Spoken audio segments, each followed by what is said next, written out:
انا ايه قررت افرجكم بقى على المطره بجد، يعني المطره بره انا افرجكم على المطره اللي جوه. شايفين المطره جوه البيت. يعني انا دلوقتي قاعده في فندق، تمام، ومش في دور اخير، والله ما في دور اخير. بجد الله يكون في عون الناس اللي المطره فعلا مبهدلاهم.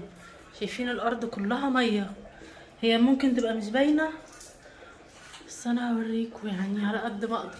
بصوا هنا السقف بينزل ميه، انا مش فاهمه ازاي. لو المصحف لو سقف ورق مش هيعملها والله لو سقف ورق مش هيعملها. لا بصوا بقى، دي حاجه تانية بقى غريبه جدا في المطبخ. يعني في كده خرم في الحيطه، شايفينه؟ الخرم ده عامل كده زي ما يكون دش، حاجه غريبه قوي ده المطبخ ده المفروض بتاع الفندق. بصوا الميه بقى في الارض اهي، هتشوفوها هنا هتبقى واضحه شويه.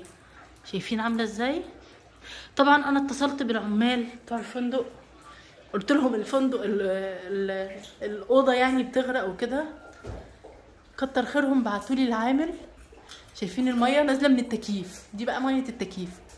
كتر خيرهم بعتولي العامل، بص كده وقال لي، هو هندي يعني، بص كده وقال لي ايه، قال لي عادي ده انا ده الاوضه اللي جنبك كله ميه.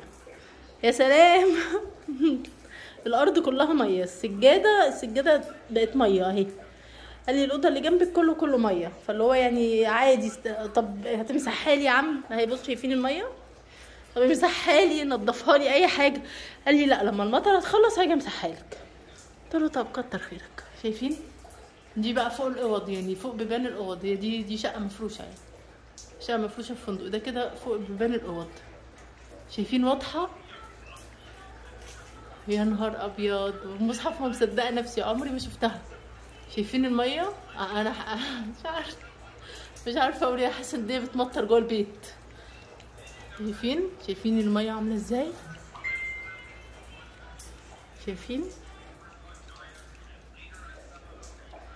الميه كلها في الارض، لا اله الا الله. شايفين السقف بينزل ميه. دعواتكم يا جماعه بجد فعلا للناس اللي ملهاش بيوت، الناس اللي المطره دي بتبهدلهم بجد. يعني الحمد لله يا رب احنا في نعمه غيرنا مش فيها، لان المطره شديده قوي. دعواتكم، اول مره احضر المطر في جده بالشكل ده، لا اله الا الله. هسيبكم بقى واطلع ابص على المطره في البلكونه. باي باي.